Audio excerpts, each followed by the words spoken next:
I'm Sophia Chu, and I'm with the Caribbean Community Service Center. Hang around for just a bit to listen to another storytelling session from our program called Creating Legacy Through Community Service. Today, we're interviewing two of my good friends, Yankee and Yaddie, Michael and Ayanna Walters. They're going to tell us a little bit about how they got to Detroit, where they came from, and why they decided to stay. We're also going to ask them a little bit about how they thrive and survive here in the Caribbean community. So again, stick and stay for another rendition of Creating Legacy Through Community Service. Good evening. We're here for another rendition of the Creating Legacy Through Community Service. My name is Sophia, and I'm going to be your host today. So we have some cool people that we're going to talk to today just to get their story. One named Yankee and one named Yaddie. By the time this video is finished, you should be able to figure out who is the Yankee and who is the Yaddie. Welcome, folks. You ready, sir? Yes, we are. All right. So I'm going to start with a lady first. I want you to tell us your name in your best Yaddie accent.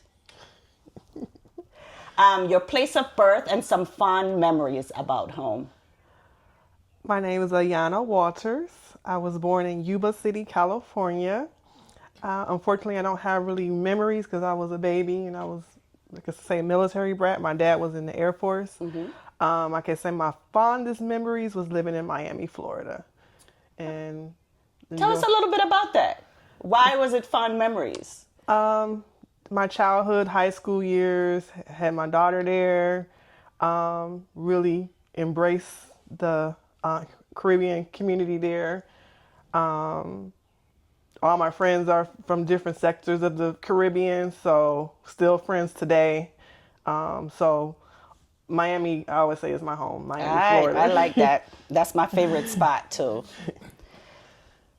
Gentlemen? Do I need to repeat the questions, or are you good? I got it. You good? All right. So I'm Michael Walters, of course. So I was born in Kingston, Jamaica. As they say, under the clock. I was what they call a Jubilee baby. All right. So growing up in Kingston, my fondest memory, of course, went to John Mills from past common entrance. I went to the best school in the island. Here we go. Here we go. Kingston College, KSC, Fortis. All right. So, I had great memories there. Great memories there. Met a lot of great friends that I'm still friends with today. Even though I didn't represent the school in sport, which I should have in track and field, I was busy doing other things I shouldn't have been doing. But it have anything to do with Alpha or St. Hughes, my dear sir? I mean, I said nothing. Okay, all right. I plead the fifth, sixth, and seventh on that. So anyway, first memory was when graduating. School was good, but when I graduated, I actually worked at the electoral office during the 1980 election, which was the worst election in Jamaican history. Yes. Yeah, I was caught up that night in the office, couldn't leave because they decided to attack Central Police Station that night. So we had to huddle down in the election office, get the next morning, go home. And then I worked 2.5 years at the Ministry of Pension. Okay. Yes, I worked at Ministry of Pension for 2.5 years, almost 3 years. Ministry of Pension was great because that's when I started to play soccer again at a big level. So I was playing Business House. Okay. Yeah, so which was really good. So I get to play against some of the best players in Jamaica. Guys used to represent Jamaica and all them places there. So I go all over the place go play. So, those were my greatest memories. And of course my dad. Me and my dad had a great relationship. Right. He's the one who taught me how to cook, how to clean, how to sew. He can cook. Yeah, he can cook. Okay. All them things. Okay. Yeah. And to sew? Yeah. Oh, nice. I am everything. So. Oh, all right now. But I got some backside. Wait, me I forgot hire you. But hold on. So back to you, Ayanna. How did you get to Metro Detroit? And why did you decide to stay? Well, my parents are originally from Detroit, born and raised from Detroit. And as I stated, my dad was in the military. So he had retired in Florida. I had left Florida, previous marriage, and moved to Germany. Okay. And from Germany, moved back to Detroit because my parents decided to move back because of parents were sick and they wanted to care for the parents, and all the family was here. And so when I separated from my first husband, I moved back here with them and been here ever since. Ever since. Nice. Yeah. Michael, same question? So it's simple. When we migrated here, my mom was living in Detroit at the time. She's still out. She's still at the house where I migrated to on Hayden Street. So she was there. She sent for us, me, my brother, and my sister, and that's it. We was here and we stayed here. And through all the times here, do I wanted to leave? Not really, because I've been to different states. Okay. And when I saw, what it costs to live in certain places compared to here, and the value of what I get for my money when I buy a house there as opposed to here, it's like it was a no-brainer. Plus, my mom is here, and since I do a lot of the take her around, she's older. Yeah, the heavy lifting. Yeah. Leaving her right now is not something that I even gonna plan to do because she's stubborn. She don't want to leave. Right. So, that's where you get that from? You know what? Oh, wow. Okay. So, cool question. So, I assume you are Yankee I'm the Yankee. and you are Yaddie. Right up there. All right. How did you guys meet? We met at a New Year's Eve party in 2000, and it was in Southfield at a hotel. It was the hotel in Southfield. Y'all had a party at a hotel. That's when they were doing Jamaica Me Crazy original with Black Star. Yeah. Okay. I know exactly where you're talking about. Got it. Yep. So basically that night, at the last minute, they decided to add a reggae room to that night. It was supposed to be a hip hop R&B old school room, and then the week of the party, I got a call from Junior said, Mikey, they wanted to do reggae. I'm going like, it's too late. They've been advertising everything, and why you want to add a reggae music? He said, well, we're gonna pay you X amount of dollars. I'm going, cool, I'll come there. And look what happened. Yeah, and he was in the room by himself, and my friends from Miami, who is Jamaican. And I have another friend, which is all like family, but she's from Martinique, and they came here to visit, and we was like, we're going to go out. And when we found out they were having reggae, we went there, and that's where I met Mr. Walters. Did you want to add anything, Mikey? No. No side? No, your side? I noticed how you're quiet. Wait a minute. I didn't say nothing. But he didn't think I was a Yankee because he was like, where y'all from? You from Canada? He didn't know. He didn't know that, Yeah, that I was the Yankee because girl. you have that Caribbean swag. That's exactly what it is. You've been around us enough. You got that swag, girl. I'll start with you, Mikey. I've seen you out and about in the community probably for as long as I've been here. And don't tell people how long we've been here because we don't want them to judge our age, right? Okay. Right. So tell me a little bit about your history with the Caribbean community. You can name drop organizations. You can name drop football clubs. Just tell us a little bit about your history with the Caribbean community here. Well, I'll say it started with Image Sound Station and Barry Image. I end up Barry Image Sound Station. Because it so happened that my first wife was also married. Her older sister was married to Barry, and we became close. And it's because of Barry Image I started to play music. Okay. I used to go over his house every month and make tapes. Not knowing he's watching me. And one day he came to me and said, Brother Mikey, I've been watching for the last 4 or 5 months. I said, what are you talking about? He's going like, you know music, or you put your music together, you're telling a story. I said, Barry, I grew up in Kingston. I grew up on the biggest sound systems. I used to go to parties all the time. So I used to listen to these guys, watch these guys. So one night he said, come to me, come to a party with him. So I went to a party with him down by, and back in those days, all the biggest parties used to keep down at West Indian American Hall, WIA and 7 Mile. 7 Mile, right. New Year's Eve, Easter, Mother's Day, the biggest parties were there. And I came with him one night and I watched him play. Then I came with him another night to watch him play. But 4 nights straight, he took me down there at parties and play. And the 5th night, he go like, it's your turn. And that's how I started playing music. Okay. Because of Barry Image. Okay, so what's the name of your sound system? Sound system I'm currently with now is Roots Rock International. I've been with them almost 20 years now. Yeah. There's no way. Yeah, it's a long time. I've known you guys that long? Yes. No, ma'am. Jesus. I forgot to check my age paper because the maths is not adding up. Yeah. I mean, you gotta understand. I knew Roots Rock when they were actually at Windsor. Right. In Windsor days. That's when Fuji One used to manage them. That's a long time. Yeah. That's when my partner Nigel was still the youngest one in the group. Right. Yeah. And I'm old, you know. Older now, right? Oh, Father Jesus. So basically that, but again, like I said, being here so long, I mean, West Indian, WIR means a lot to me because some of the older guys, like Mr. Vincent Carr, rest in peace, he's one of those guys, and I try to emulate him because he was one of the older guys who saw me as a young Jamaican and try and embrace us and bring us into the fold. We are a lot of older Jamaicans were skeptical of us. He was one of the few, him and Mr. Fergie. They was one of the guys that embraced us as young guys and say, leave them alone. They're mischievous, but they don't mean nothing bad. Right. So they were our way. So I try to emulate them now as an older person. When I see younger Jamaicans, I don't try to say, hey, they're different or whatever, because they are different. Right. I try to say, this is what you need to do. And I try, if they're doing something positive, I'm going to support them because I want to see the community go back to where it used to be.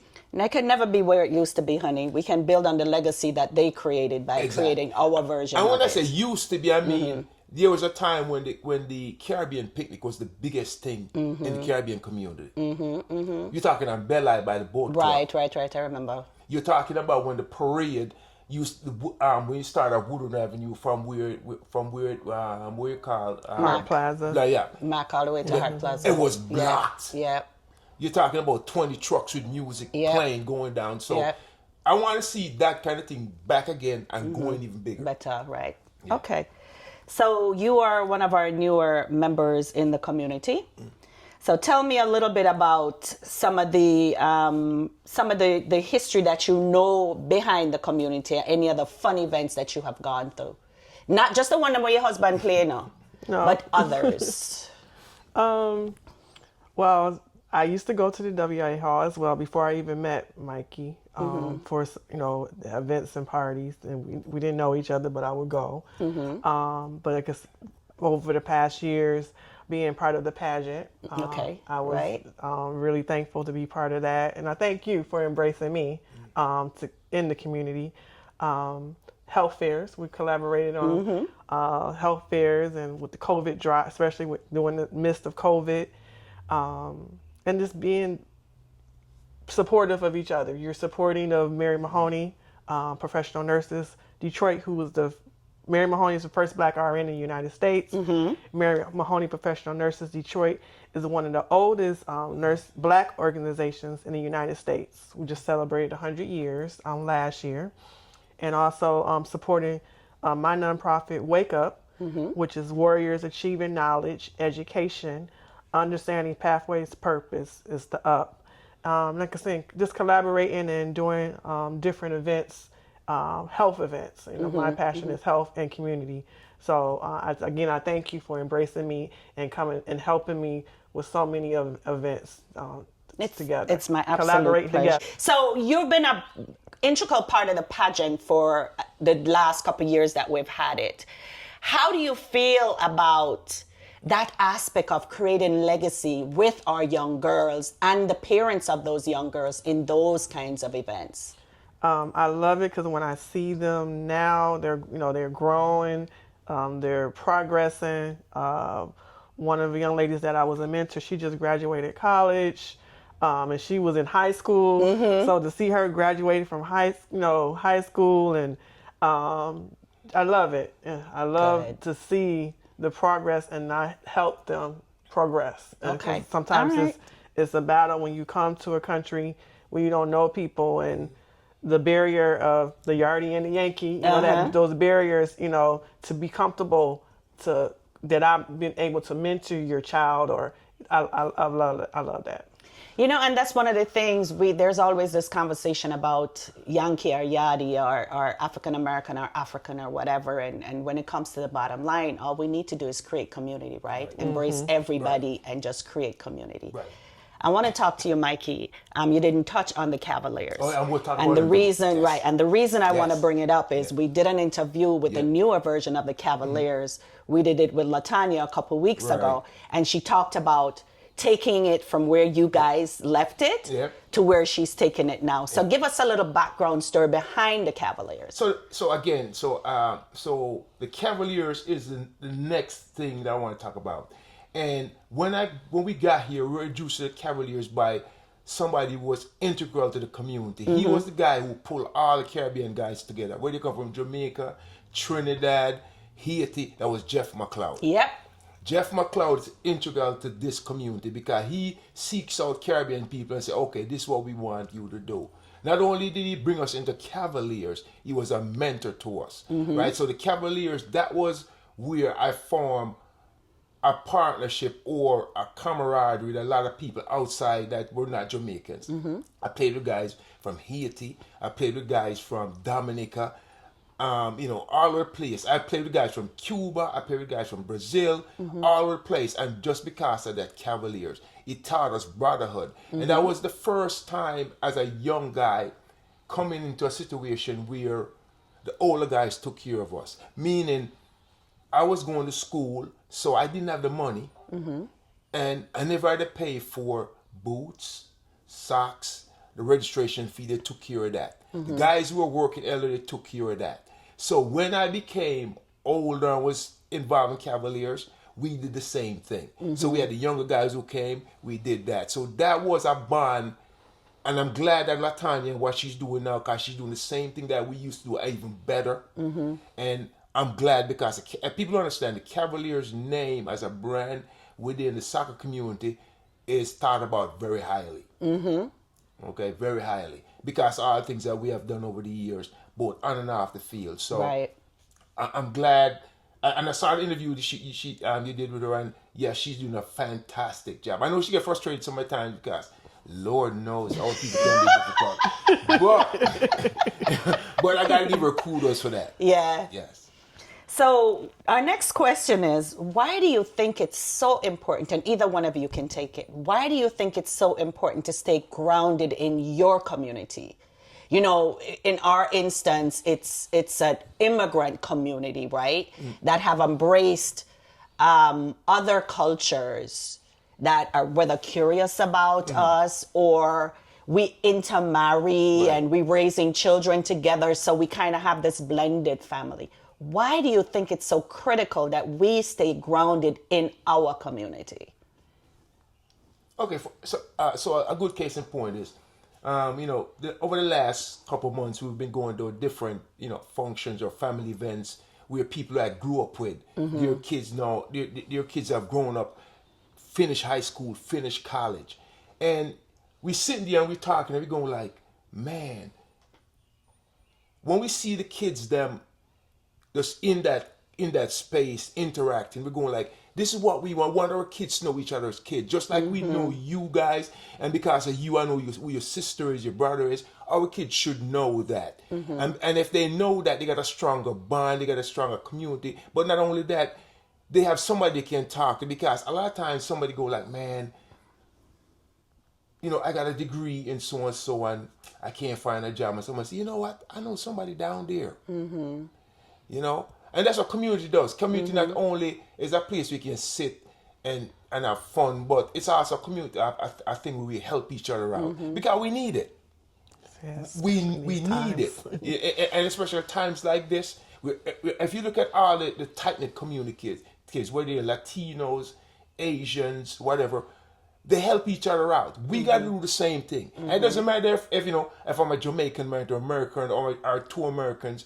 It doesn't matter. As you know, we are a community, so we should start, you know, having that give and take and start going, well, you know, cultural differences is cultural differences. People great because we can sit down experience something different, experience something new. I say, man, that's great. Instead of being narrow-minded, I go like, man, I deal that cost me this. Right. Exactly. Yeah. So how do you feel about that from your standpoint? Because you mentioned earlier that you actually grew up in a Caribbean-style community when you lived in Miami. So you have friends that you've known for decades that you've always been in our space. Exactly. So how does that?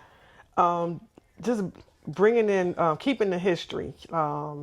I think that's important to continue, because sometimes we feel, the new generation, they may not know recipes, may not know certain things, but they keeping the culture alive so their kids will know from generation to generation.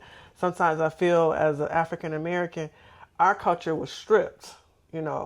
We recently went to Africa last year, and that's truly the motherland. Knowing the culture, having some type of culture. We always, some family members, we feel we don't really have a culture. We do, but it's just feel like they were stripped. But continue that history and intertwining all the cultures together and just passing it on from generation to generation. Okay, great response. So we talked a little bit about the different organizations that you work with, the different companies that you run. I want you guys now to tell me, how do you think you are creating your legacy through these particular lenses, and what us as a community can do to assist you with that?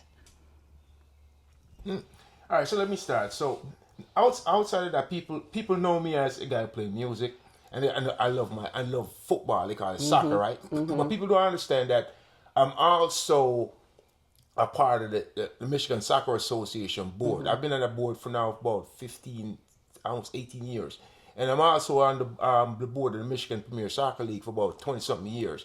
And about 6 years ago, I was inducted into the Michigan Soccer Association and the Hall of Fame, meritorious for service to the community of soccer. So for me, that's great, because when you see that association, there's only 2 black persons in there, and 2 black persons and to be 2 Jamaicans who both went to KC, one called Dean. No. Why you got to go to KC? Why you got to go? Couldn't we just leave it as Jamaicans?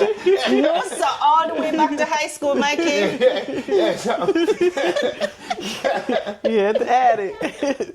Purple and white. I can't. What can I say? My brother is a KC old boy too, so I go through this all the time. Both my brothers. So basically, for me, that's a stepping stone now. I know I got other people now.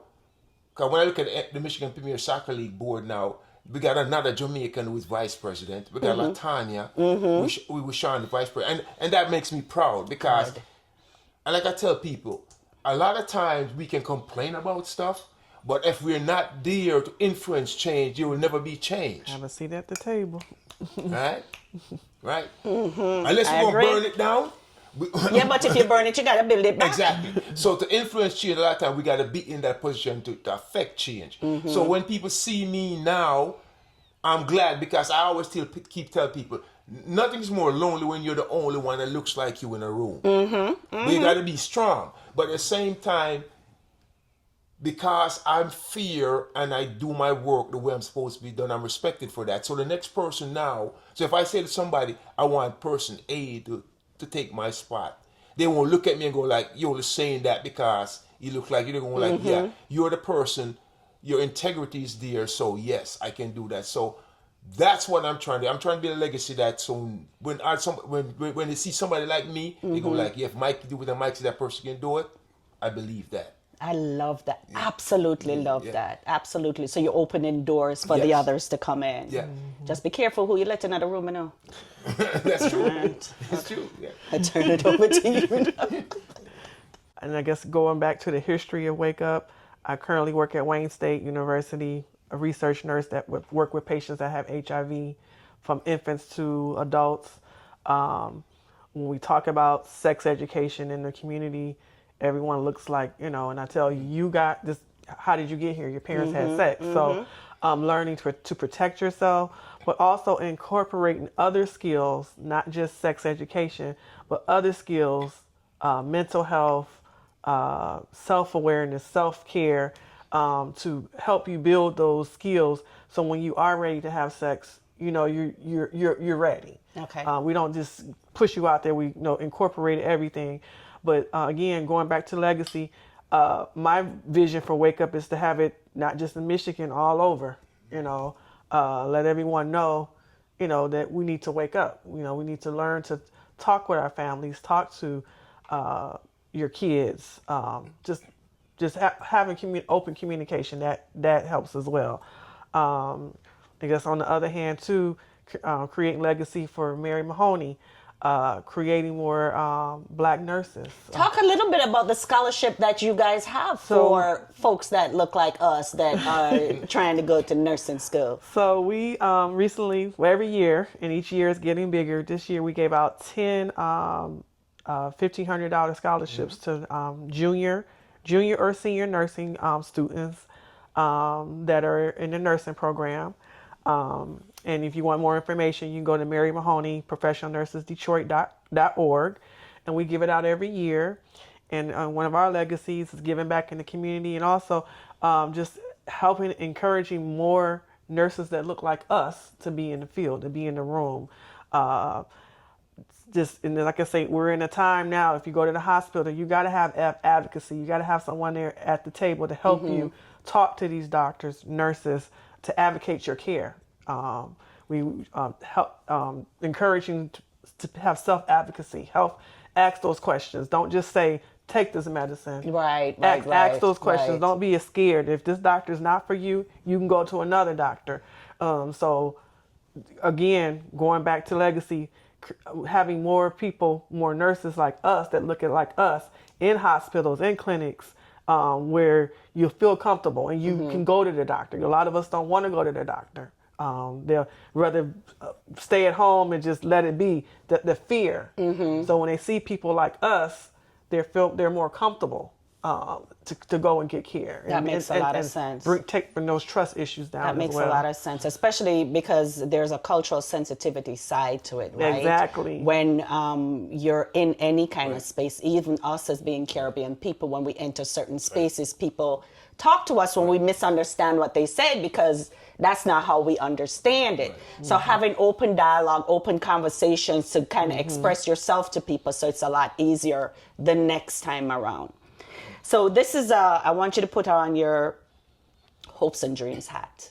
You're like your way out here hat. If I could get God to do this particular thing, this is what I want to happen to my community. I'm going to have Mikey close with that one because I know he's got some big dreams for us. So I'm going to start with you. And I want you to touch a little bit on, I meant to mention it earlier, you do some farming stuff, some healthy eating stuff that I've been trying to get to the garden, but you always gardening when I'm out of town or something. So, and I know you use a lot of people and you encourage young people, and I think you actually give them stipends to participate in this. We tell me, see, you think I ain't following what you're doing, thank girl? So Wake Up has a community garden. Apologies, I don't have the address because we have a new location this year. But you can go to wakeup.org and that information will be on there. So we're going into our 5th year where we have students and we teach them how to garden. About gardening, we also talked about sustainability because we're in a time, I guess these times, we got to be mindful what we're eating with our foods. Learn to grow your own food. And this has encouraged us, me and Mikey, to have our own garden here. We got some stuff back there. So I know we're not a garden there, Mikey. No worry about it. No, we doing that. That's such a Jamaican statement. Such a Jamaican statement. So we were able to give our students $200 stipends and community service hours for participating. We start on July the 5th this year. Okay. It's an 8-week program. They go just for 2 hours, and we give them community service hours and just teach them about growing their own garden. And it's like I say, we're in our 5th year. We are looking for donations, so to help with these students for stipends. But we're excited. And that's ran by our board member, Dr. Marie Shoulders. That's her baby, the community garden. All right, so now we're going to talk about your dreams. What's your dreams, girl? What's your dreams? Our dreams is, like I've said, to expand Wake Up. I always tell Mikey, being raised in Miami, and I guess it's much bigger, but my goal is to have the similarity here, to have more of the communities more cohesive together, more events, bigger, not just having an event here, event there, everybody coming together and having one big event instead of having, I know everybody want to do their own thing, but if we come together, the power of coming together and bringing those numbers together, we just don't know how big we could be. How powerful that is. The powerful, Absolutely. The powerful are just coming together. So that's one of my visions, is making Detroit, we're small, but we're on the map, and just making a bigger, better community, put it that way. Okay. Yeah. All right, Mikey. You're dreaming for us. You're dreaming for the Caribbean community. What are your hopes and dreams for us? I mean, it's simple. When I look at it, I look at it like this, all right? The community itself has the talent to do things, but we don't have the collaborative genes in us to make it successful or make it what it needs to be. Meaning, everybody wants to outshine everybody, and I get that, because we are competitive in that sense. But if you look at the communities outside of Caribbean communities or black communities, they understand what collaboration is. Meaning, okay, I got Jen who has a business. Support her business. Help her business grow. Because if we help her business grow, she's going to help my business grow. And so the problem is, we make money, but the money don't circulate with us. We go somewhere else. Absolutely. So the value of that dollar doesn't mean anything for us because it goes away. So it's like I'm a promoter doing a party, okay? I got a calendar. I say I'm going to do a party, and we're doing one next month called Reggae Cowboy. You guys going to be the best thing you're going to see. I've been giving you the opportunity to do the shout out afterwards, bro. You're going to do the shout out. What I'm saying is, I got this party. I get a date. I talk to some people. I say, okay, I'm not going to, you're doing something I didn't know. I do a date, and I throw it up there. And then 2 weeks before my party, somebody put a party a week before in my community. I'm going like, what are you doing? I mean, that's not how we make money. We make money by, you space mine out, space one yours. So I come to yours, you come to, and that's what communities like New York and all those communities have over us. You're more collaborative. Nobody tries to take from somebody. Right. You try to make sure everybody can. And that's not. Oh, that's almost everything. I wanted to make sure when I go to a restaurant, a Caribbean restaurant, I can sit in a place and I'm going like, yeah. I remember when she started that, and it's big and, and I'm going, yeah. That's what I want to see, because what that does is that gives other people, you give other people impulse to go, you know what, I'm going to support. But now that somebody else who come from the Caribbean sees that and go, that's where I'm going like, man, I can do that. I can do that. I can do that. And we also need to do more mentoring. We're not doing enough mentoring within our community, because mentoring helped me. And that's where I give Jeff McLeod a lot of respect, because he was the first one who came to say, Mikey, go to school, get a degree. So I try to tell a lot of kids that you might not go to a 4-year college, we'll go to trade school, because I understand what that did for me, because a lot of people fell off the wagon and did something else. So we need to be more mentors, especially the people coming from outside of the sport, coming here, who don't understand this place, sit and say, hey, what's going on, what you want to do. That's what I want to see. I want to see us older Caribbean folks mentor. Wait a minute. What did you say? Us older Caribbean folks? Oh, me know that group there. All right, keep on talking. Me know that group there. So I'm like Silver Fox, so we can stroke my make and get some idea. But we don't. And this is something I try to do. I don't talk down to the younger generation, because a lot of us tend to do that. Right. I try to talk to them. Right. You know, and build that rapport with them. So when they see me, they don't see me as somebody, I want to hear from that boy. Right. And we need to be really cognizant of that. So that's what I want. I just want to see more collaboration within all the groups. Not only Caribbean people, but African people, Latino people. Right. I want to see that, because I keep telling people, and you got to remember this: the people that were born in Brazil, all right, Peru, that have my skin color, they just weird that slave ship dropped them off. And they could have easily dropped my ancestor off here as opposed to Jamaica. Somewhere else, absolutely, Exactly. yeah. So if we understand that concept, that we are the same people, it's just where we got dropped off at, then sometimes we can be a little bit more tolerant. I agree. I absolutely agree. Thank you guys again for your time. I hope you enjoyed the conversation as much as I did. Yes, we did. So I'm going to leave you guys with the parting words. I wanted to shout out yourself, tell them how they can support you, and how they can reach you. If you want them to follow you on IG, this is a good time to do it. Okay. If you want them to donate, you repeat the website and those kinds of things. And the same for you, Mikey. Shout out you, what is that name? Boots on the Ground Party. And your sound system, should in case you want to travel to some big city, some big country, go play for some big people, let them know how they can get in touch with you. You ain't been to Japan as Root Rock, have you? That's what I'm talking about. This is the opportunity to let people know how to reach out to you. So we'll start with you. Thank you again for having us. Again, Ayanna Walters, website that you can go to look for Wake Up is wakeup, WAKEUPP.org. Wake Up Detroit is on Instagram. Or you can follow me as Flower Ayanna on Instagram. And then on Facebook, Ayanna Jones Walters. Thank you. Mikey? All right. So, of course, Michael Walters.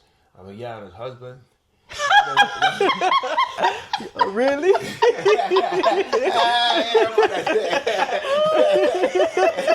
think somebody be with daddy or something, you remember? It's really something that make it light. But anyway. Like we didn't have enough in the beginning, but go ahead. But anyway, again, I'm here. I'm part of the Michigan Soccer Association, part of MPSL. I'm still involved with Cavaliers more as a, liaison to them. My passion is I still play soccer. Giannis keeps saying stop playing. I'm like no. But also I'm with Roots Rock. Roots Rock is my sound. I've been with Roots Rock for 20-something years. Nigel beating out of the Jello. Andrew, three of us is Roots Rock. We got a big party coming up in July, I think 16th. 19th. It's called Boots on the Ground, and trust me, Reggae Cowboy. Reggae Cowboy, so bring your Reggae Cowboy outfits. Make sure you come with your Reggae Cowboy outfits, and we got a surprise deal for you guys. Nobody else has done that in the reggae community, so it's going to be epic. Oh, you don't want to announce it? You want me to announce it? No, we're going to send it out. Yeah, it's going to be it's going to be a surprise. It's going to be a surprise. Right? Yeah, it's going to be a surprise. It's going to be a surprise. So, basically, for me, that's it. Like I said. How do they get in touch with Roots Rock Sound? Follow you guys on IG or? Yeah, you can follow us on IG. Or you can follow us on Facebook at Roots Rock International. Okay. Eventbrite, we're advertising on Eventbrite as well. Yes, we're advertising on Eventbrite, and I think we're invited on YouTube too. I think we're going to do a YouTube commercial for it. Nice. Yeah. So you guys make sure when you do this stuff, just send me the link of the video. We'll big you up and because Nigel normally send me the stuff and I help share it. Yes. So our aim is to always make sure that our folks are successful and our community are successful. Yes, I know that. And our community is anybody that's in the reach of our hand or the sound of our voice. Yeah. So thank you guys again so much.